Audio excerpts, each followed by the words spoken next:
Hannity, and we are broadcasting tonight from Cleveland, Ohio. The Republican National Convention, it starts tomorrow. Monday's theme is, quote, making America safe again. Iowa Senator Joni Ernst will address the convention tomorrow. She joins us on set with a preview of her speech. Senator, good to see you. Thank you so much for being with us. Sean, it's great to be here. You know, in light of what happened in Baton Rouge today, in light of what happened in Dallas, in light of what happened in Orlando, in light of what's happening in Paris, I am very concerned that things are spiraling out of control really quickly, and that we have people that will not deal with and even identify the nature of threats we are currently facing. What are you going to say tomorrow? And, Sean, I assume you're talking about the administration. Yes, I am. When you point that out. And so that will be the focus that I have tomorrow evening when I talk about making America safe again. I'm going to focus on national security, but we have a void.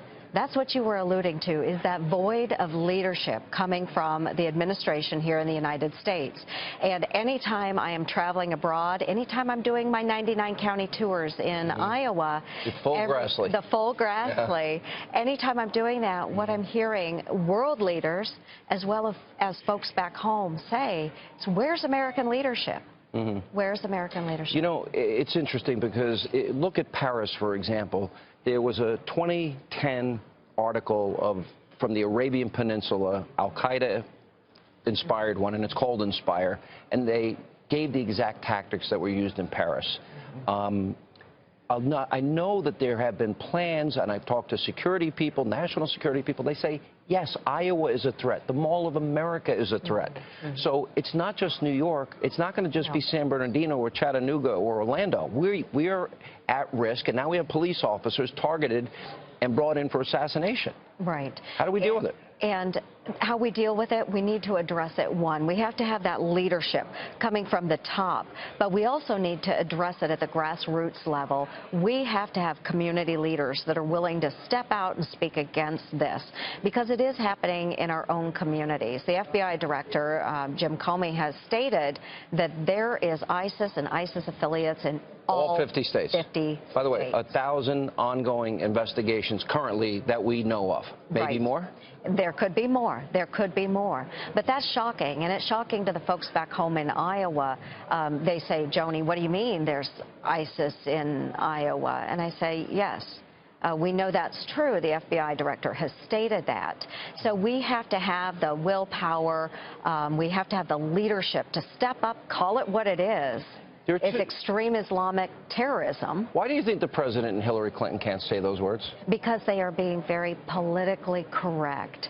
They're afraid to step out. But what we need to recognize is there are Islamic leaders out there that are they're just shocked and horrified at the hijacking of their religion by these extremists. Well, they need to step up and say something. Obviously, Donald Trump, I think, has been in the forefront of two big issues: immigration, building a wall, securing the border, and secondly, the issue of if you grow up under Sharia and you're a woman, you're told Saudi Arabia gave $25 million to the Clinton Foundation, $10 million to the Clinton Library.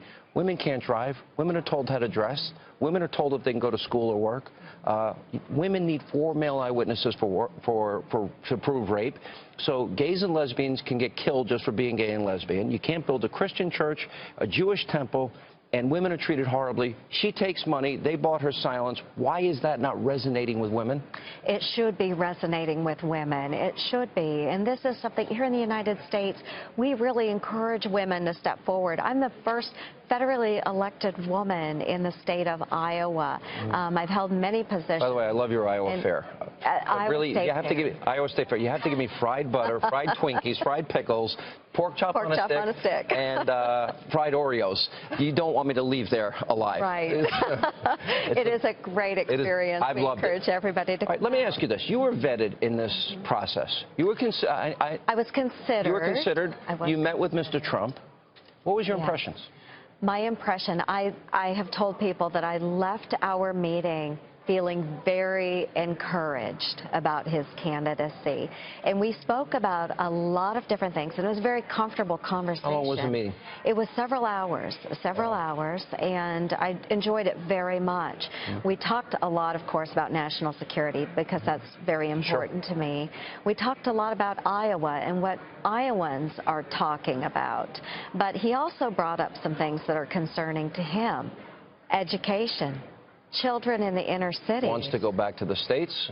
You know, very conservative agenda. A lot of conservatives say to me, he's not a conservative. And I'm like, all right, he's a nationalist, populist first, but his agenda is pretty conservative. It is, and to hear him talk so passionately about especially children in the cities that aren't completing their education, making sure that they've got skills to go to work and support a great economy here in the United States. He talked very passionately about that. And he do you like Mike Pence? About that. I do like Mike Pence. Okay. Well, I do. Senator, great to see you. Yeah, thanks for all you're doing. So much. It had to be pretty cool to be considered for Vice President. Thank you. All right.